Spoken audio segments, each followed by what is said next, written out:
Eu tenho lugares. Cada um desses lugares dentro do cromossomo tem um nome, locus. Então, o que é um locus? São lugares dentro do cromossomo. Bom, eu vou falar sobre o responder e ela vai desenvolver. Dentro desses, olha lá. Locus. Olha aqui, ele não viu. Olha pra cá, dentro desses, eu vou encontrar essa molécula aqui A, essa molécula B, essa molécula C. Cada uma dessas, Molécula. dentro do Locus. diga, é um gene, diga lá. É um gene. Então, chamamos de Gene. moléculas que estão dentro do Locus. e dentro de onde? Do cromossomo. Pois, dentro do Cromossomo. cromossomo. Aí eu vou pegar esse cromossomo aqui, ó, cromossomo, e disse que esses dois Cromossomo. têm o mesmo tamanho e o mesmo formato. Quantos são os cromossomos que têm o mesmo Tamanho e o e mesmo mesmo formato. Disse que esses dois cromos são chamados de homólogos. Diga aí, ó. Homólogos. Chamamos de cromossomos Homólogos. aqueles que têm o mesmo. Tamanho e o mesmo formato. Toca o barco. O que é um locus? Eu vou precisar da turma. Tá, o que é um locus?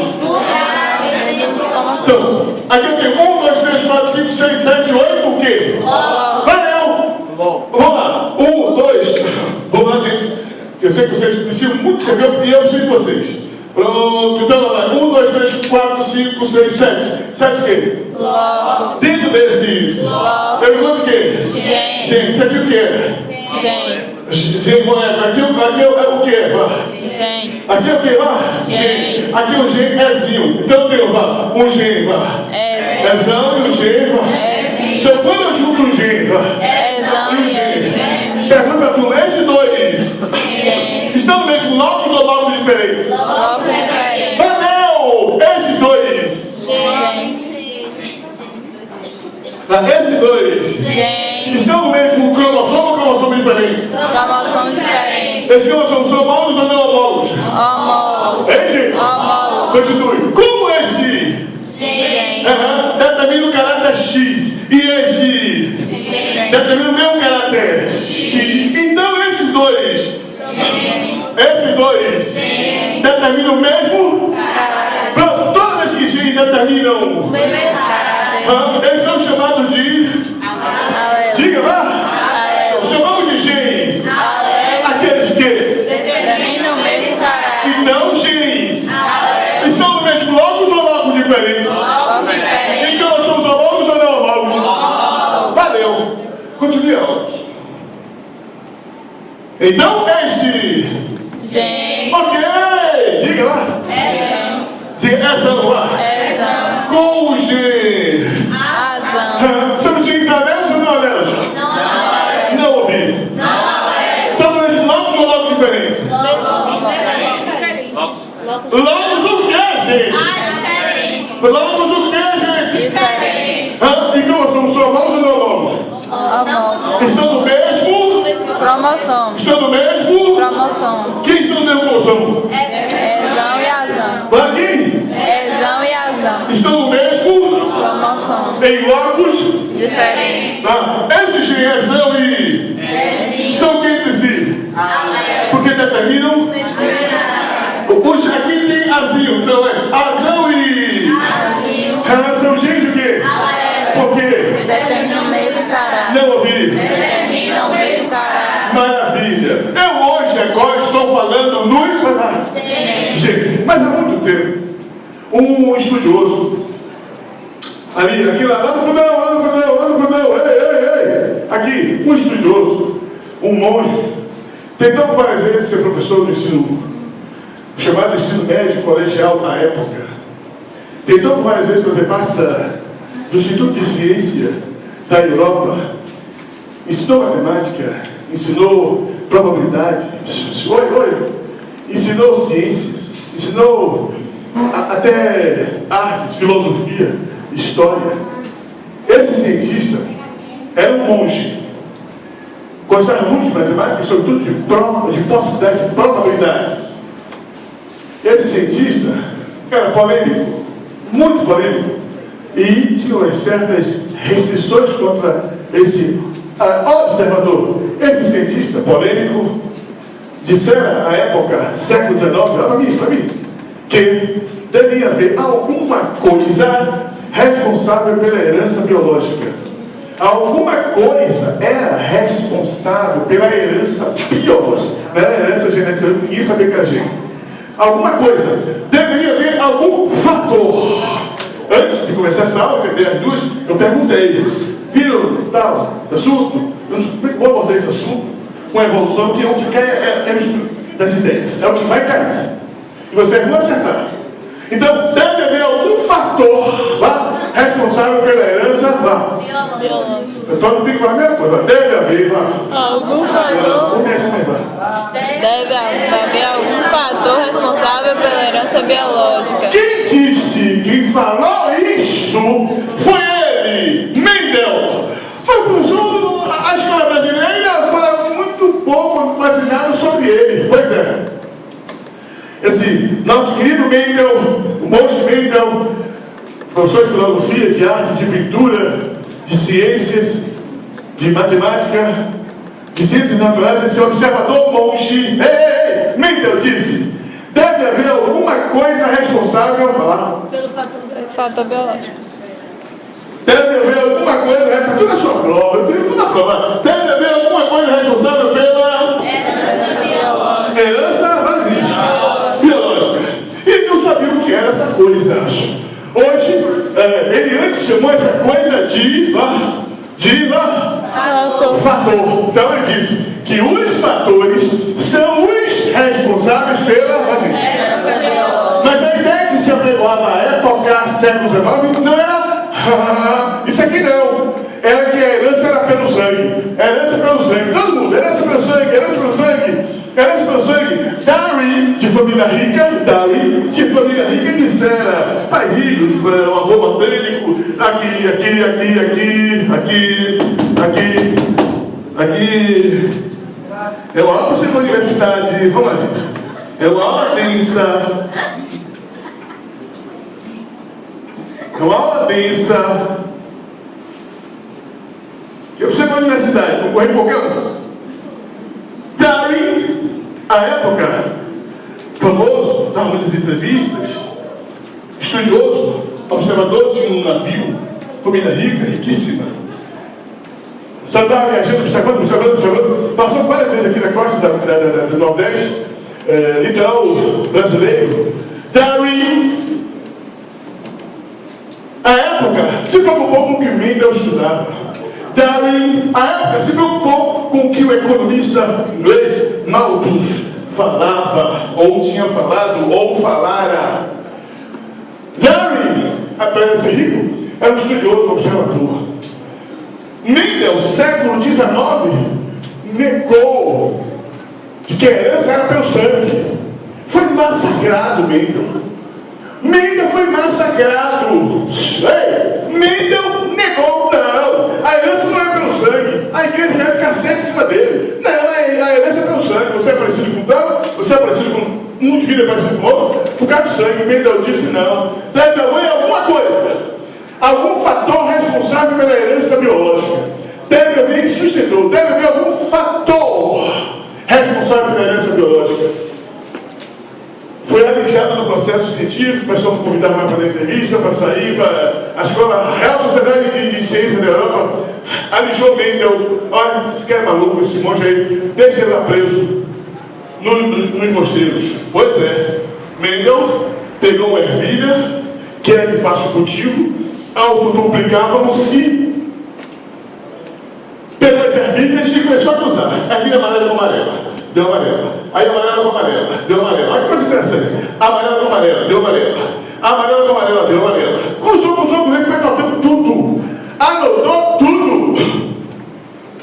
Um belo dia. Eita. Amarela com amarela. Deu verde. Ele é grande cacete. E agora? Como é que amarela com amarela dá verde? Sim, eu fiz mais de 2.000 cruzamentos de ervilhas, de cimento, e encontrei amarela. Essa amarela com amarela, amarela, e de repente encontrei uma verde. E agora? De onde vem esta herança? Ele disse, vem de algum fator. Eu não sei que fator é esse. Deve haver algum fator responsável por esse caráter que não é dominante. Esse caráter aqui aí é de recessividade, é de pouca expressividade. Deve haver algum fator responsável por esse caráter. A pessoa já ficou, porra, e agora? Aí Bíblia disse, olha, peguei as ervilhas porque de fácil cultivo. Peguei as ervilhas porque autoduplicavam-se. Peguei as ervilhas porque eram descendentes rápidos. Por isso meu trabalho foi baseado nas ervilhas. E inicialmente você usou o que das ervilhas? Eu usei o caule, a raiz, a folha, a flor. Usei as características da rugosidade da semente. Se ela é lisa, se ela é rugosa, a cor, se é amarela, se é verde. Foram essas as características que eu usei no meu trabalho. Ah, então o senhor usou as ervilhas porque era de fácil cultivo. Autoduplicavam-se. Fácil cultivo. Acesso fácil. Então, descendentes rápidos. Eu tinha respostas rápidas. Por isso, Mendel usou as ervilhas. Foi alijado. Morre, Mendel. Morreu, Mendel. O nosso professor, Watson e depois Kirk, dois biólogos americanos vieram aqui, um químico e outro biólogo, vieram para aqui, no Brasil. Kirk não chegou a vir para a Bahia, época do segundo ou terceiro em biologia, licenciatura, ou foi bacharel, não me lembro. Kirk ganhara o prêmio Nobel de Química. Watson e Kirk descobriu que a molécula da vida, a molécula que dava isto, a hereditariedade que vocês falaram, essa molécula já tinha se formado. Ela tinha se formado. Que molécula é essa? Hein, gente? Foi um espetáculo na biologia. Um pulo na biologia. Kirk, Watson e Kirk descobriram a estrutura da molécula de DNA e diziam, olha, a molécula de DNA parece um corrimão. A molécula de DNA tem um filamento e um outro filamento. A molécula de DNA, ora, tem uma estrutura ligada a duas estruturas, a duas pontes, e descobriu que era hidrogênio. Pontes de hidrogênio. E descobriu que aqui era timina e aqui era adenina. Aqui era guanina, aqui era citosina. Descobriu que a timina se juntava com apenas com duas ligações. E tentaram botar citosina, depois tentaram botar guanina. A molécula ficava instável. Quando você colocava timina com guanina, ficava instável, se rompia. Timina com citosina, ficava instável. Olha, pode saber aqui, timina com adenina e acabou. Então a timina tem que ficar com adenina. Para que a molécula fique estável ou instável? Estável. E a guanina tem que ficar com citosina. Para que a molécula fique estável. Por isso que timina se junta com adenina. Através de quantas pontes? Duas. E guanina com citosina. Através de quantas pontes? 3 pontos de hidrogênios. A biologia avança. Mendel morre. Aí, Kirk e Watson descobrem, no Congresso de Biologia dos Estados Unidos, que esse pedaço de DNA era um gene a que Mendel se referia.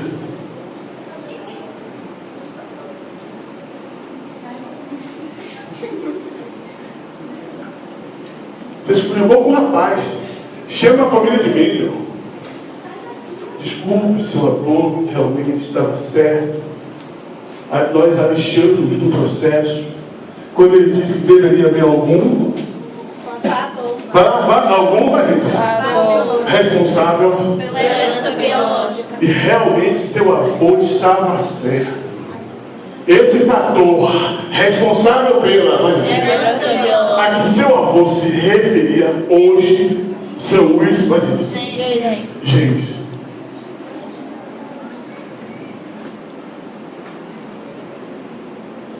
Para parabenizar esse que a gente tanto massacrou, foi massacrado. O seu avô, Mendel, vai ser considerado o pai da genética. Aí aí a história de Mendel. Nas escolas brasileiras, não vemos isto, não vemos assim. Então, Mendel criou 3 leis, dizendo, quando você junta esse fator, que eu falei G, foi? Fator agora. Quando eu junto este com este, eu formo este indivíduo. Este tem quantos fatores? Um dominante e outro? Quem diz isso? Solta lá. Então, aqui é um par de fatores. De novo. É isso mesmo. Aqui é um par de fatores. Quem diz isso? Mendel. Então Mendel diz, ei, meus queridos alunos, se eu considerar um par de fatores. De novo, se eu considerar Um par de fatores. na hora da formação dos gametas, esses fatores vão ficar juntos ou vão se separar? Vai começar, vão o quê? Se separar. Isso quer dizer que os fatores se Separar. toda vez que os gametas se então toda vez que se formam os Gametas, os fatores se separam. essa foi uma lei, foi a chamada primeira lei de Mendel. Então a primeira lei de afirma que na hora da formação dos Gametas, os fatores se separam. mostrou agora que esse Gameta. cadê a turma? Esse Gameta. tem quantos fatores? Esse Mendel disse que os gametas são geneticamente híbridos ou puros? Fala, gente. Hoje cai no Enem e estava na prova, eu achei uma sacanagem. O aluno não vai saber isso não. O aluno não vai saber isso não. O aluno não vai saber disso. Ele disse que os são, diga lá, puros. Quem disse isso?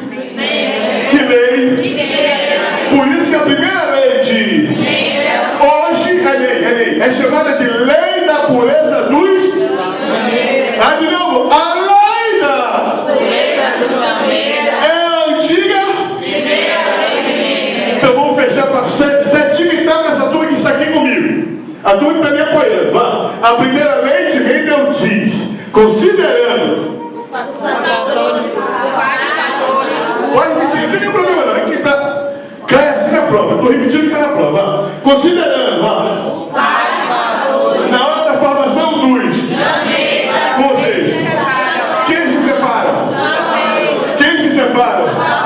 Na formação de quem? Quem se separa? Na formação de quem? Quem disse isso? Farão, que lei é esta?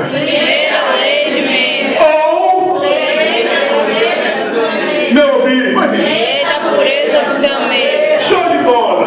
Ei, tempo depois, aí Mendel disse, peraí, se a primeira lei de Mendel eu considero apenas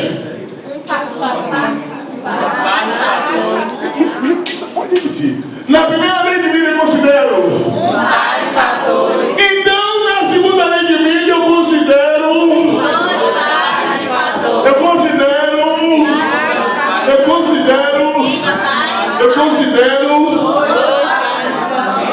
Dois ou mais. a turma tem que ser tudo. Na primeira lei de Mendel eu considero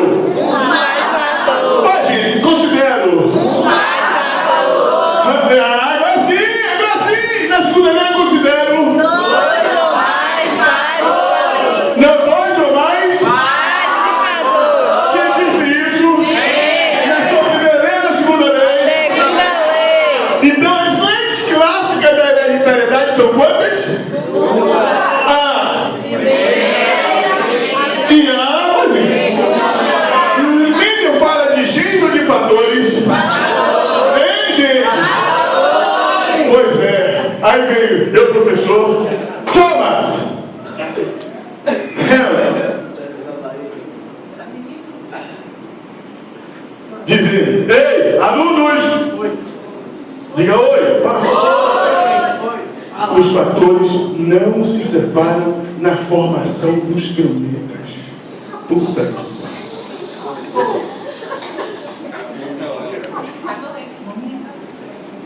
Porra! A na prova! Tá lá, essa lei. A terceira lei da herança. Negando Mendel. E tá na sua prova. Mas eu não me lembro, você tá nervosa? Tá nervoso? Ah, meu Deus do céu, e agora? Ah, meu Deus, quer ser o dia. Vou poder pagar a zero. Pagar não morreu. E aí? Davi? E agora? Mas minha mãe vai ligar pra minha mãe. Pô, minha mãe, ela tá complicada aqui essa genética. A hora o professor manda a gente repetir as duas vezes. Repita de novo. A primeira é primeiro. Considerando. Considerando apenas. Não da formação dos fatores.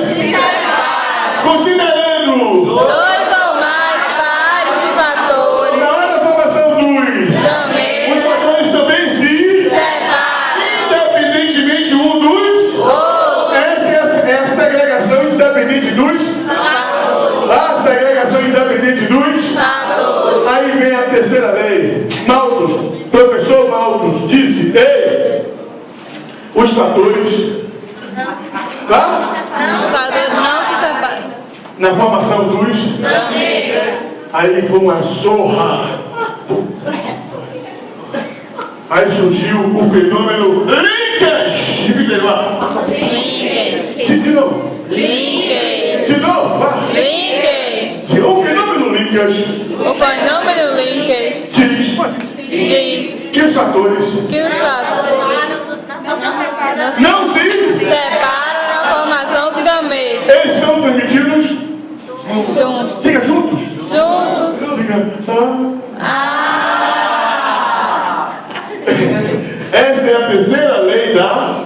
Genética. Diga lá. Genética é a lei que apoia Mendel ou nega Mendel? Nega Mendel. Então, a genética hoje tem quantas leis? Pode gente? As duas leis. De Mendel. E uma lei De Malthus. que. Nega De Mendel. novo. A genética tem quantas leis? Pode gente? Duas leis de. Mendel e uma de Malthus que nega Você Mendel. toma uma festa, pelo amor de Deus, solta essa assunto da festa. Cara, porque evidentemente. Evidentemente, que vamos ser evidentemente. Na redação, joga a redação. Ninguém perguntou, mas jogue. Mas você bota entre aspas. É elegância. É de muita elegância. Bota parênteses, bota aspas. Eu só vou enganar o professor. Você engana ele, vai ficar encantado. Rapaz, lei de Mendel, lei pós-Mendel, genética mendeliana, genética pós-mendeliana. Rapaz, nunca aprendi isso. Ah, tá certo. Vamos lá? São quantas leis genéticas mendelianas? Não, quantas leis mendelianas? Segunda lei. Essas duas leis admitem que os fatores Se separam na formação do gameta. Mas existe uma Terceira lei. que diz que os fatores não se separam na hora da formação dos sendo permitidos. Que fenômeno é esse? Linkage. Ele ganhou o prêmio por isso. E mostrou vários exemplos onde existe o fenômeno linkage. E mostrou que o fenômeno da separação dos fatores ocorre em poucos percentuais na formação dos gametas. Ganhou o prêmio Nobel de Genética por dizer, por provar que os fatores não se separam. Foi uma confusão na genética. Doutores, teorias, vai gente, clássicas. Eu tenho as três teorias que propõem explicar a evolução. Uma disse: se você usar demais um órgão, você vai transmitir aquele caráter que você usou. Você usou. É um caráter, vai gente. Isso quer dizer que você está admitindo que os caracteres são. Mas Mendel disse que os caracteres que são os adquiridos ou os hereditários? Quem disse isso? Mas, para explicar a Teoria da evolução. diz que os caracteres Adquirido. é que são. Transmitido. Então ele disse que Lamarck, Jean-Baptiste Pierre de Montre, cavaleiro Lamarck, era muito alegre, muito tranquilo, usava roupa, usava saia, usava bota, se penteava todo, os cabelos longos, né? Se maquiava todo. Jean-Baptiste Pierre de Montreuil, cavaleiro Lamarck, disse: ei, alunos, professor, diga seu aluno que eu vou cair na prova. E ele disse: Lamarck disse, para que a espécie possa evoluir, é preciso que ele obedeça a lei do e mas segundo, quem é que é transmitido? Os genes ou os fatores? Quem é que é adquiridos? As características, quem é que é transmitidas? As características adquiridas ou hereditárias? Hereditárias. Darwin, 50 anos depois, disse: não, essa é uma ordem de lei do uso e desuso e transmissão dos caracteres que foram adquiridos, para explicar. 50 anos depois ele disse, Darwin disse: não, para que a espécie possa tem que ter. Darwin não sabia explicar como, mas Mendel sabia. Por que o indivíduo tem variabilidade de devido à herança? Dos genes ou fatores? Fatores. Então ele disse: para que a espécie possa evoluir, tem que haver variabilidade de luta pela sobrevivência. Sim. E finalmente as espécies devem ser esse conjunto desses postulados. Quais são? Continue. E esse conjunto constituiu o que nós chamamos de então, atenção, o que é o darwinismo? É um conjunto de variabilidade de caracteres, luta pela sobrevivência, seleção natural. Esse conjunto permite que as espécies possam evoluir. Segundo, as espécies evoluem porque tem a lei do 50 anos depois vem dizendo que as espécies evoluem porque tem variabilidade de caracteres, luta pela sobrevivência e seleção natural. 60 anos depois de Darwin vem Hugo de Vries. Repita aí, vai. Disse: ei, as espécies evoluem, continue, as espécies evoluem porque elas se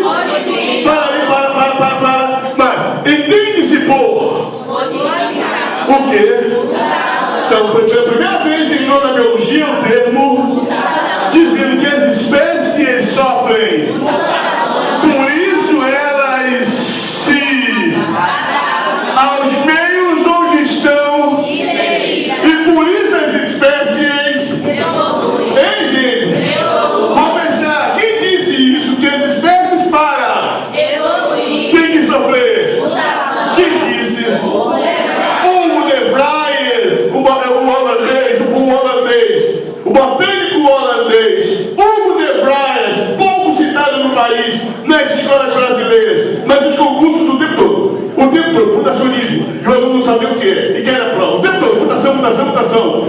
E não já ouviu falar de Hugo de Vries. Hugo de Vries disse que as espécies as espécies se Ao longo da geração. por isso elas se por isso elas conseguem evoluir. todas essas três ideias constituem as então, quantas são as ideias da teoria clássica da evolução? A primeira qual é? A segunda qual é? E a terceira qual é? Hein? Mutualismo. É mutacionismo aqui embaixo. Mutacionismo. Olha, a última teoria, que é a teoria Atual. da Evolução. ou teoria da Evolução.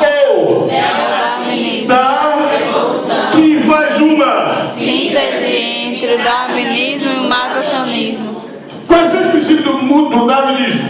Variabilidade de caracteres, luta pela sobrevivência e seleção natural. E o que diz o mutacionismo? As espécies que ficam ao longo das gerações, adaptando-se aos meios onde Se eu fizer uma entre darwinismo, mas o que é que eu tenho? neodarwinismo. Então, muito cuidado, meus queridos alunos, cuidado. Pra gente.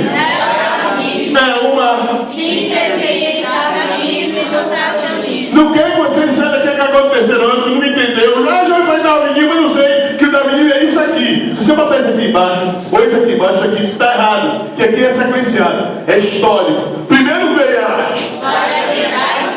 Depois veio a... Quando Darwin leu o livro do economista Malthus, ele tinha muita coisa por Malthus, que Malthus fizeram um comparativo entre o crescimento e o crescimento, a disponibilidade de... Malthus dizia que a população cresce tal qual uma... Só, irmão? Enquanto a disponibilidade crescia tal qual uma...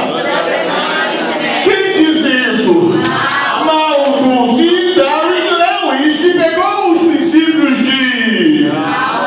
Sim, Darwin chamou para si, dizendo: a luta pela comida, a luta pela comida, a luta pela sobrevivência.